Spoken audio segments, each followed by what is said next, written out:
Welcome to Audience of One podcast.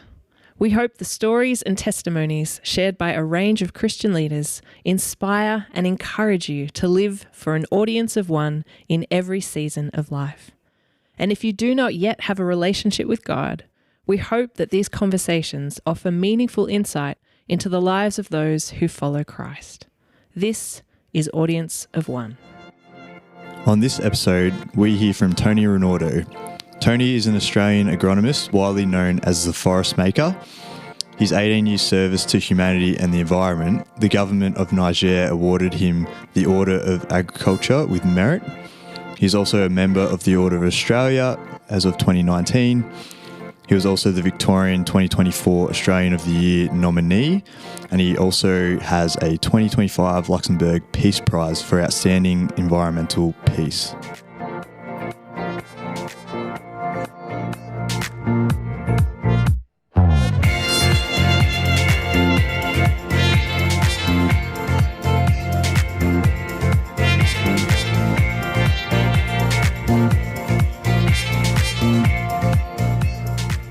Well, Tony, thank you for making time and joining us on this podcast. So let's go back, I guess, to the beginning of your life. So you grew up in sort of that rural Victoria. So what role did nature play in your childhood, and what did that look like? So a very big role. Actually, the bushland backed right up to our front yard, and the hills, the trees, the mountain streams. That was my playground, and I was in it all the time. And I just had a love of nature right from an early age. But there were the destruction of that bushland that I witnessed both locally, and I was very aware of what was happening on more of a global scale through reading, through television. It deeply upset me. It made me angry. But I was frustrated. I didn't know how to change those things that were so wrong. But I was very influenced by my mum. She had strong faith, and it gave me a framework for life. And I did the one thing that I felt I had power over. I just shot up a prayer, a little boy's prayer. Please use me somehow, somewhere to make a difference. And I've tried to be true to that prayer all my life, and I believe God's honoured it. So nature played a very big role in my formative years. And fortunately, instead of going off the rails with my anger, God was able to rein that in and harness that angry energy. I don't want to dwell on that anger too much, but it's interesting, like a young age. What were you seeing that was making you angry at that young age? What things were you seeing around you that was causing that emotion? There was a lot of clearing of the bush and leaving steep hills bare for years on end. So there was erosion, loss of biodiversity. And I understand we need products nature has been given to us to use, but the way that it was being abused so destructively just seemed wrong. And at the same time, I was very aware that while children just like me, who happened to be born elsewhere, were going to bed hungry, in our valley, tobacco was the main crop. And they were using very strong chemicals, DDT and the like. Those streams that we swam in and drank from were being poisoned, and every now and then there'd be a big fish kill. So I was quite cross as a boy. So that was obviously like a pointed moment in your childhood of when you wanted to look after the environment. I guess at the same time, what was your faith journey like back at that time, and how did you sort of hold the two in balance? So I was very impacted by my mum, and it gave me an avenue for channeling that anger and learning to trust God and to pray that He would use me to make the world a better place and not let it go on the trajectory that it was on. And so it came to a point where I was always the family gardener, and I thought, what will I do with my life? And I loved agriculture, loved growing things. So I went to Armidale, New South Wales, to study agriculture. But when I got there, I was just overwhelmed with self-doubt. Who does the boy from Myrtleford think he is? what do you think you're going to do on a world scale? So it really burdened me. But it was at that time that I got into the habit of reading a little bit from God's Word each day. And one of the key verses that I kept coming back to this verse, no matter which section of the Bible I read from, Ephesians 2:10. For we are his workmanship, created in Christ Jesus to do good works, which he prepared beforehand. And so there I was. I still didn't know the hows and the whats and the wheres of my future work, but that verse clearly showed me God did. And if I could just muster enough faith to get through today and trust God for the future, everything would fall in place. And that small faith got me through university.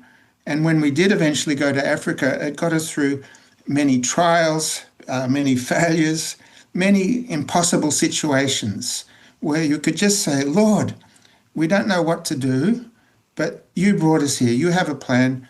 Help us, show us what to do. And time again, God was faithful and pulled us through those situations. So good. So you sort of touched on it there, Tony. So you ended up heading to Africa. At what point did you know that you were going to do that, and sort of what did life look like around that point, and the lead up to that time?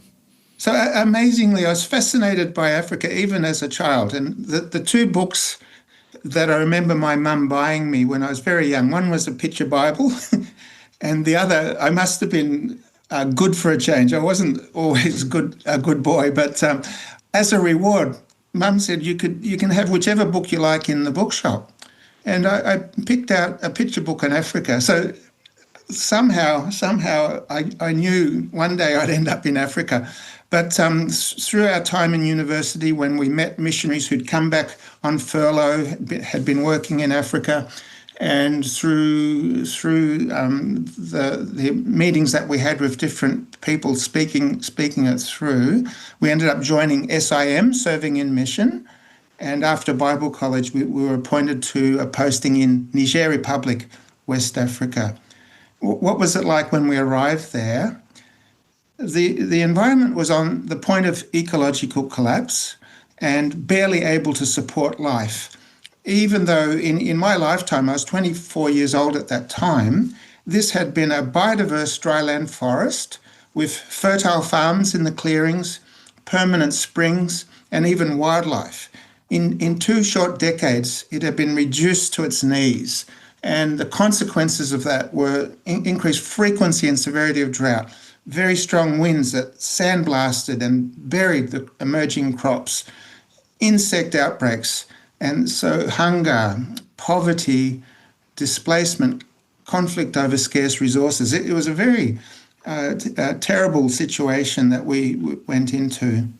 And at that point, Tony, were you married then? And what did your family look like? And was it an easy decision just to take everyone over there? Well, fortunately, I met the love of my life at university. And one of the first questions I asked her when we were just getting to know each other is, why are you studying agriculture? What do you want to do with your life? And without hesitation, she said, I believe God's calling me to be a missionary in Africa. So that was a match made in heaven. At the time that we left, we had one son, our oldest son, Ben. He was 6 months old at the time. Yeah. And you had your children. How long did you spend there? How many years were you there, and did your family grow up there? All up, we were there 17 years, apart from furloughs, and three subsequent children were born in Niger. So you went over to Niger and you saw, I guess like the environment and how you said it was like become a bit desolate and there was a lot of problems going on. I guess like, can you touch on what idea it was to help with this and how to get the environment thriving again there, or what did you do? So in my mind, if deforestation was one of the root causes of all these problems, hunger, poverty, displacement, then the solution should be relatively simple. Let's plant trees. And it's what everybody else was doing. It was best practice. It was what was known. However, it didn't work.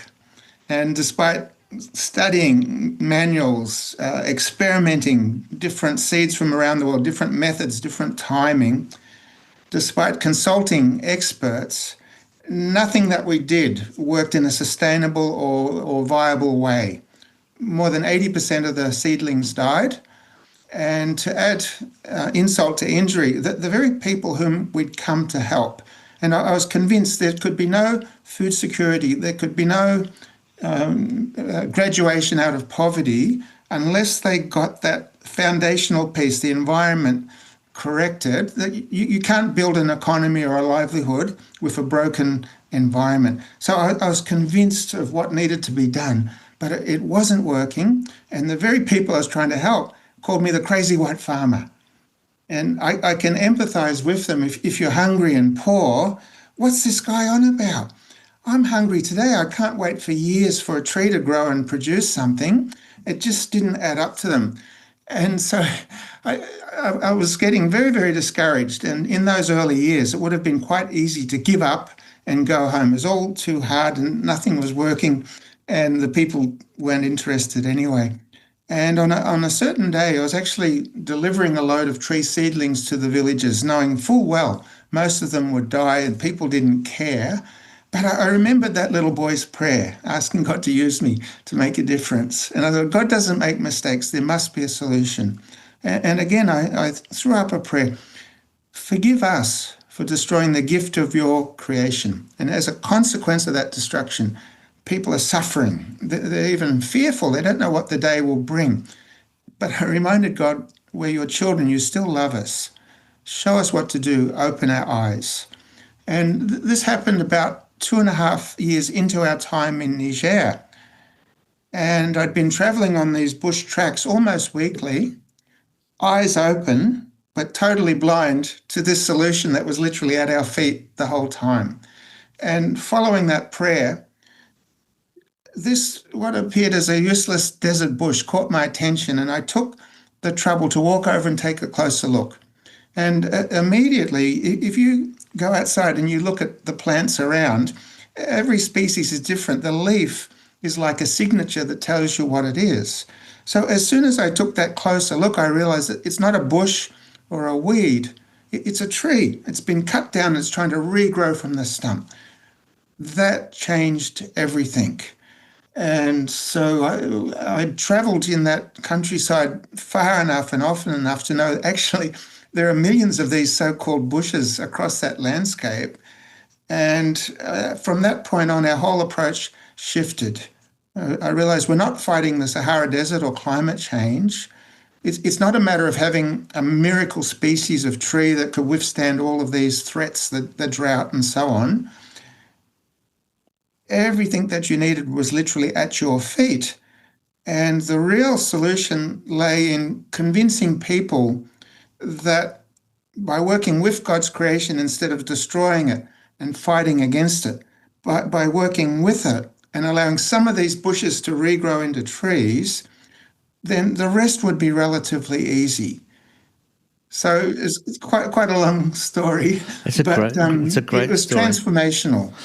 Can we just back up just a little bit? It feels like there's some theology around, or even just a sense of God speaking to you in that moment about that tree that you were seeing after a moment of what's going on here. Is that am I reading that your words correctly there? Well, it was certainly an answer to prayer, and I had a very strong sense that God's not only in the business of healing broken humanity and saving the lost, he's equally in the business of healing and restoring his broken creation. And so I had this deep sense that God was on our side. It was us that had messed up. And that heartfelt prayer, asking for wisdom, asking to have our eyes open, show us what to do. I fully believe that God had a solution. He didn't make a mistake in sending us all the way out there. Yeah. It's fascinating, and it'd be really interesting to unpack your theology around creation and our place within the created order as well. I don't know if you have any, just a brief comment even around that. Well, when I think of some of the creation passages, and you think back to the time of creation, there was this great joy in heaven. All of the angels were shouting with joy. All of the stars were singing. And God was delighting in the sons of men, delighting in his created order. And I think, what must God feel like today when he looks at what we've done with his wonderful creation that he upholds and maintains to this day? I think his heart must be broken, and we're his children. We're the sons that he's called to fulfill his purposes in this earth.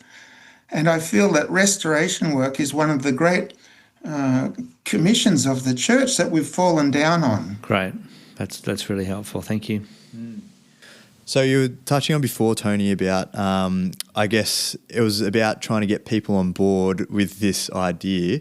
How easy was it to get those people on board? And what happened next?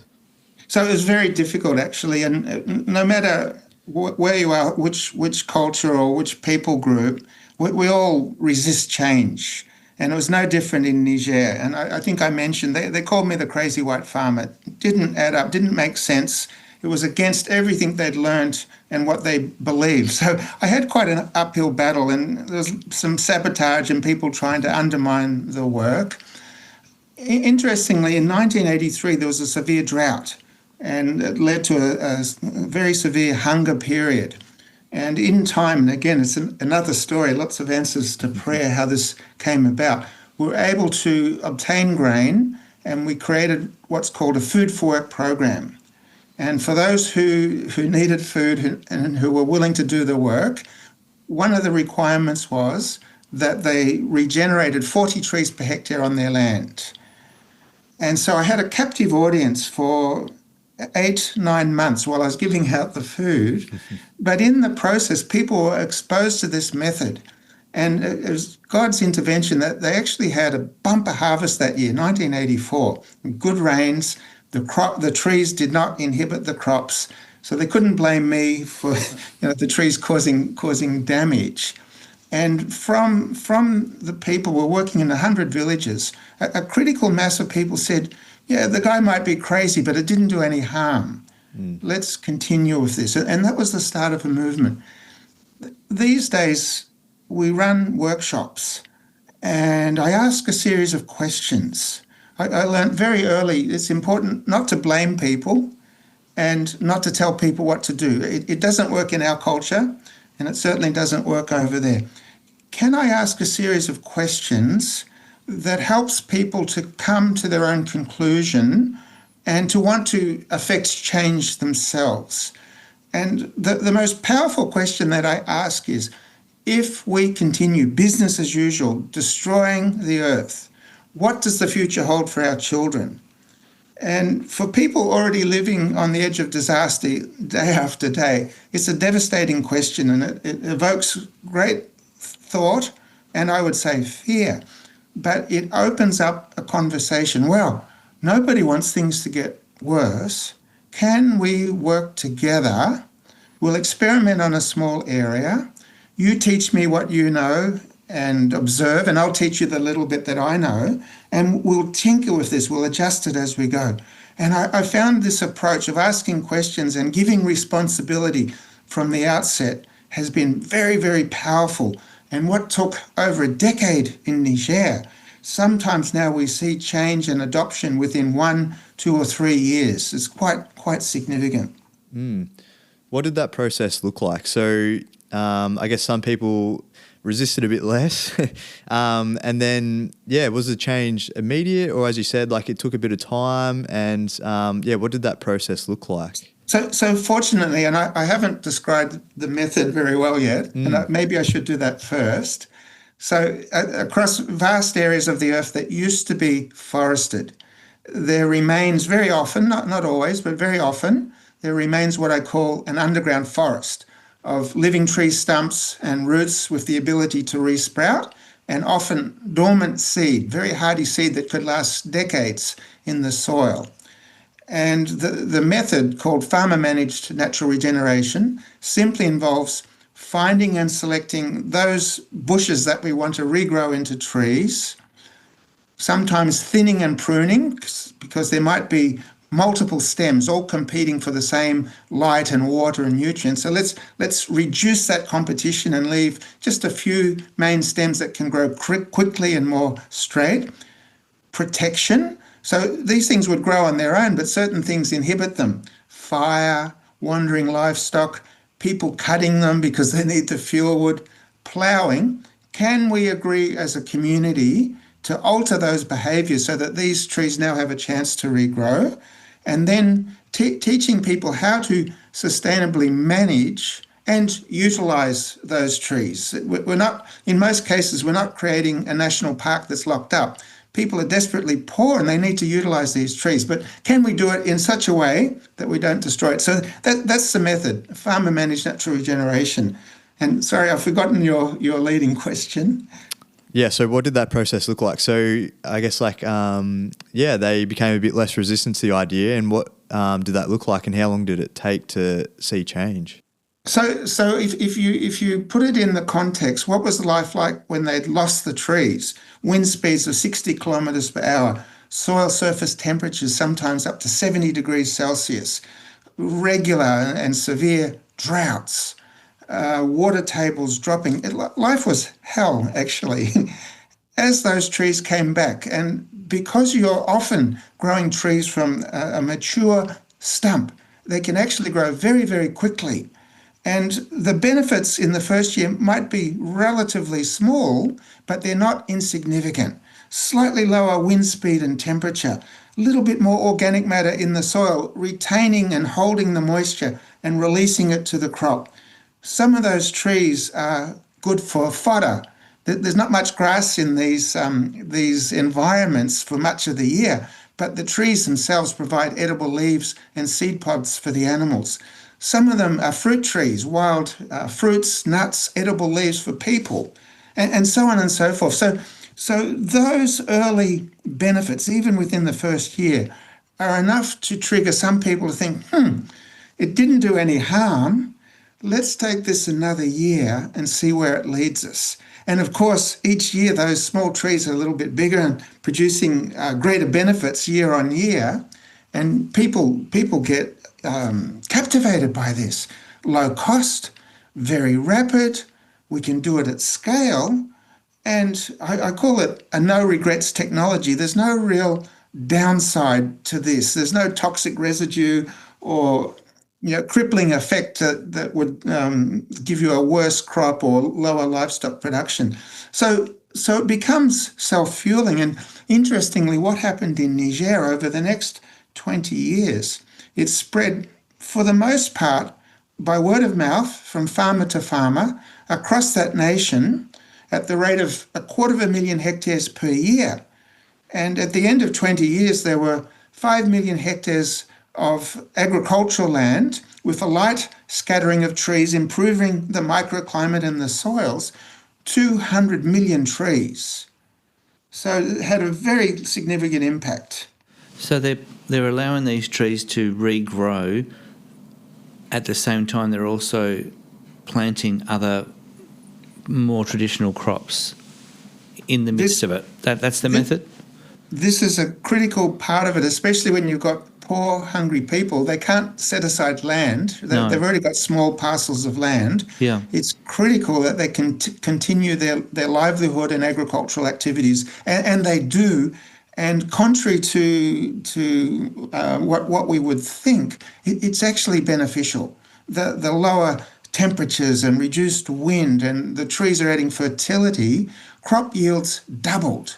By one estimate, across that 5 million hectares, farmers in Niger, without irrigation, without artificial fertilizer, without even improved seed, they're growing an additional 500,000 tonnes of grain just by working with God's creation instead of destroying it. 500,000 tonnes, that's enough for 2.5 million people for a year. And see, it's not your traditional missionary model, is it? Like, you're not a traditional missionary. How how does Christ come into that? How does the gospel come into that? I understand from exactly what you've said, but conversations, did people ask you, well, what are you doing here? Why are you here, for instance? Most definitely. So in the wider context, I wasn't there alone, and we worked very closely with evangelistic and church planting teams, and many of my staff, all of my staff had actually been through some level of Bible studies. But that question often arose, Tony, why did you leave your comfortable life in Australia and come here? And why are you helping us when even sometimes our own people, they ignore us. They're getting wealthy, they're doing this and that. But you people come here and you're helping us. So it's opened up that discussion. You could share the hope that's within us. And I'm not a great evangelist. I don't think that's my gifting. But people, because of the work that we were doing, people trusted us. And if we said something, even if they didn't follow, they knew that we were genuine and there must be something in this. Churches were planted. People did become Christians, most often, through the team that I worked within. Yeah, I think there's that sense of trust. You're not there to take advantage of them for any reason. You're actually there for their benefit, and that speaks volumes. Yes, and especially in some cultures where, if you look at our children's stories, the hero is usually the handsome prince that saves the princess. In the children's stories there, the hero is the cunning fox that cheated his neighbour. And so here you go, you're not taking money, you're not profiting from it, you're not worsening their situation. It really raises lots of questions. Why on earth have you come here? Why are you doing this? Absolutely.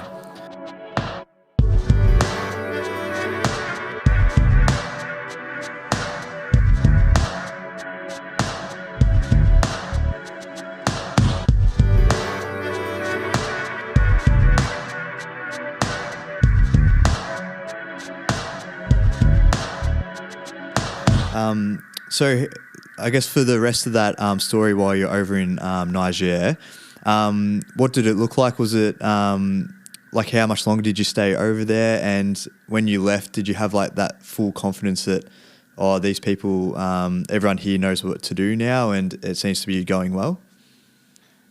So we stayed there 17 years altogether, and we did quite a number of different things, well digging, famine relief, the FMNR and so on.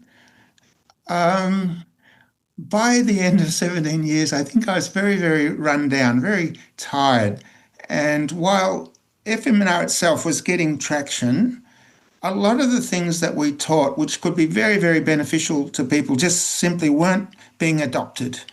And because of my involvement in relief, there was more than one period of hunger. I was involved a number of times. And so it created a kind of dependency that was very unhealthy. And instead of many people adopting these methods that would help them and becoming more self-sufficient, more self-reliant, they take the easy route out and try to hit on me. Sure. And so I was getting very tired, and I thought that the best thing actually, if these things that I've been teaching are valid, they can work without my presence here. And there are other reasons as well, but we came home. I was actually very encouraged in 2019. That was my last visit to Niger. And we went back into these same villages. And all of the things, well, FMNR had spread to that 5 million hectares that I mentioned, but the composting and raising chickens and so many other things that we taught, people were doing it. And I was saying, look how good this is. It's given this, and this benefit. So I think leaving at that time was the right thing to do. So there's still, you're hopeful. There's ongoing benefit from what you did. That's even happening today. Yes. There are other issues in Niger. There's extremism that's really derailed big chunks of the country. Yeah. And population growth is, in a sense, out of control. It's eating up a lot of the gains. But even with that, the work that was done and that's continuing on its own steam is benefiting people. significantly, what happened in Niger is now a beacon to the world. Yeah. If in that country, that very, very harsh, difficult context, amongst the world's poorest, most marginalised, most risk-averse people you can find, if you can have such a significant impact, what's the possibilities in other places in Africa and beyond? And so what started in Niger is now becoming a global movement. And I work for World Vision. World Vision's really taking this on very seriously. Our target is to restore 1 billion hectares of degraded land worldwide through our own programs and with and or through anybody else, other organizations, individuals. So we're freely sharing that information, and it's the blessing, it's the gift that keeps on giving. Absolutely. Do you ever sit back, I guess, and reflect on it, Tony? Because I guess at the start of the story, when you first go over to Niger, it's literally a handful of farmers that you're working with. And as you said with the figures, like it's literally one of the biggest changes on the planet in terms of this story. Do you ever sit back and go, wow, like God can do amazing things? Oh, definitely. I think, there was a before 1984 Tony and an after 1984 Tony, when I really saw God answer prayer in revealing that solution, but also in providing in a time of extreme need of the people. And after that period, I thought, all of that suffering, it was man-made. It was avoidable. And so I've become very evangelistic at sharing that in season and out of season and anywhere around the world. And so I feel blessed. I pinch myself sometime and think, isn't it amazing what God's done and what God is doing today? Yeah. I wondered, and this is probably a little bit off topic, but when I was growing up, we were in a wheat and sheep farm, waging, and I remember the salt plains. I remember the salt taking over the farms and taking over the farming land because they'd stripped the ground back. Has some of what you've been talking about, how does that apply even to like a local context? And have you seen that applied even here? So not on commercial farms, but I would dearly love to see it happen here. The complexity in our system is the cost of labour, and if your farm doesn't turn a profit, you lose your land. It's that simple as that. As simple as that. But I strongly argue, and the principles do work here. Our eucalypts especially, but other species, they have this ability. It's called coppicing.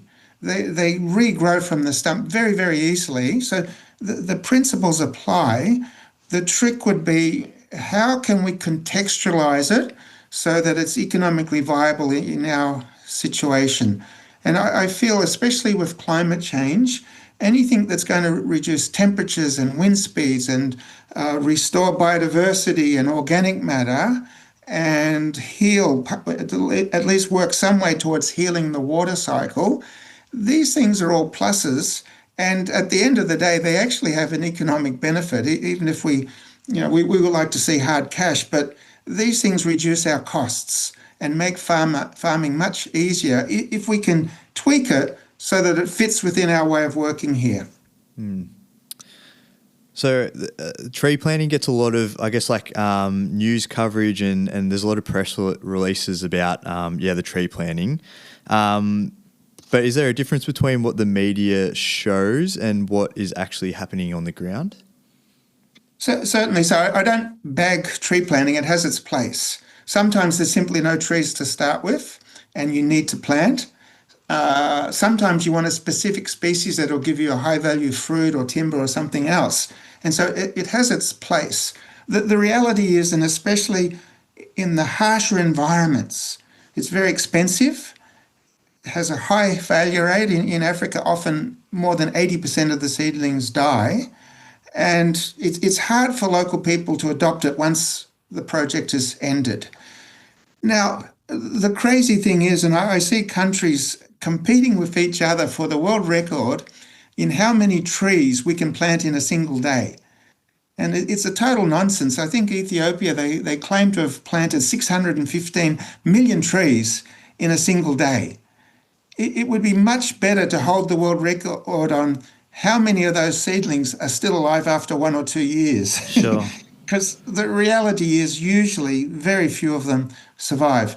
The beauty of working with nature and with what God has already provided, and I said literally solution at your feet. There's millions of hectares globally, even in what we perceive to be deserts. Right. Many of these dry lands were forested at one stage, and often living stumps and certainly dormant seeds are there. And if we change our behaviour, fire, grazing, ploughing, cutting, if we alter the way we manage those things, nature has this wonderful capacity to self-heal. God's built it into nature. And so whenever I'm speaking, and people are often skeptical, tree planting is the predominant paradigm. It's the best practice, number one practice that people turn to, and many have never heard of this approach. I urge them, please, at least try it on a small area of your land and see where it takes you. And often, if they're willing to do that, because it's rapid and there's multiple benefits, often it's enough to turn their attitude. Tony, there's a lot of young adults that will be listening to this podcast, and I just wanted to roll back almost back to the very start when it was almost like you had almost an imposter syndrome about yourself launching out into the ministry and the work that you've done and continue to do. What would you say to a young adult perhaps that's doubting their place and even their passions and wondering if they can do it? Do you have any words of wisdom in that regard? Certainly Ephesians 2:10 was very significant in my faith journey. The fact that, first of all, we're loved. God sent his son to die for us, so we must be very, very special in God's eyes. And if he did that for us, is he just going to leave us here in languish and have no future on this earth? But that verse really turned me, that God has already prepared good things for each one of us to do.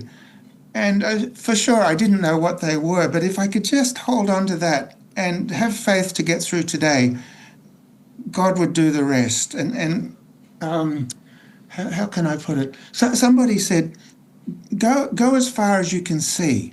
And when you get there, you'll always be able to see further. Great. I think in youth, certainly in my case, I was so impatient. I wanted to get through uni and just go out there and do stuff. But it doesn't work that way.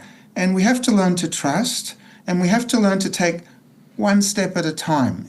It's infuriating to a young person, but when you take that one step, you can always see further and you'll be able to take the second step. If I could, Mark, there's something else I'd like to share, because different surveys have been done, and there's a lot of fear and hopelessness amongst youth around the world. It's not just in Australia. Fear about climate change and the environment and many different things. And I used to think hope magically falls on the shoulders of the lucky few, and they've just got a positive disposition and they get on with their life. And I've come to believe it doesn't actually work that way. And there's a lovely saying attributed to Augustine. And he's said to have written, hope has two beautiful daughters. And the name of the first daughter is anger.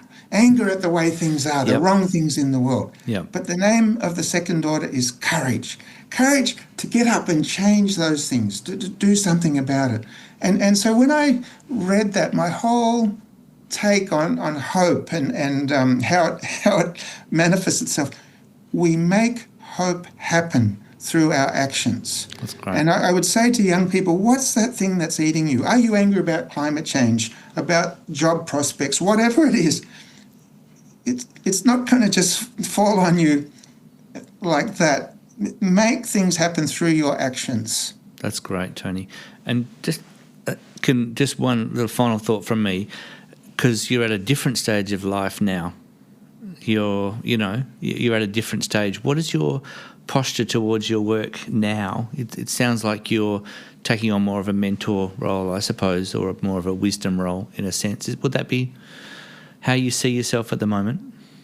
Certainly, and as much as I loved those days in the field, hands-on and working in communities, that stage passed. And the next stage that I moved into, managing projects remotely, I did that for a number of years, and then that stage passed. And then I had a period where I was visiting the countries, creating awareness, running workshops, and getting this thing rolling on a larger scale. And today there are many hundreds of people that do that. I'm redundant once again. And so when I think about it, what's my purpose now? And it's very much to prepare the next generation. Can I create hope? Can I inspire the next generation to confront the issues that they're facing? That's great. A question that we usually like to sort of ask everyone that we've had on is, obviously it's an amazing story, but God doesn't stop after the story's finished as well. So I guess for you, Tony, how is God currently working in your life? And I guess you sort of touched on it during your story, but what does God mean to you? I'm going through a season of change. So for 45 years I've been working, and all of a sudden I've dropped back to half time. So very big change for me. We lived in Ringwood for 25 years, and we've just moved to the country. And I find myself with that prayer again, please use me somehow, somewhere. And I'm asking God, what's the somehow and somewhere that you have for me in this season of my life? So still asking God and working out what role he has for me at this point. What's God mean for me? Everything, basically. He's brought me through so much. He's blessed me so much, and I've seen answers to prayer in impossible situations. So I'm so grateful, and I guess, reliant on God and trusting him for whatever the future holds. Absolutely. Well, Tony, we definitely appreciate having you on the podcast and for giving up your time. And I guess for people hearing about you for the first time, or if they want to see more about your work or support, I guess the things we've talked about, where can they go to find out that information? Oh, thank you. So World Vision has a website, FMNR Hub, that's as one word, fmnrhub.com.au. There's blogs there's peer-reviewed articles, there's tutorial, there's a manual, so lots and lots of technical information and stories. And for those wishing to support this work, there's actually a donate button as well. We really appreciate your time, Tony. It's been inspiring to hear your story. Thank you so much. Thank you. It's been a pleasure. The Audience of One podcast is hosted by Pastor Mark Edwards and Regan Smith and is produced by the Kew Baptist Church. This episode is recorded and edited by the great Rob Hamlin.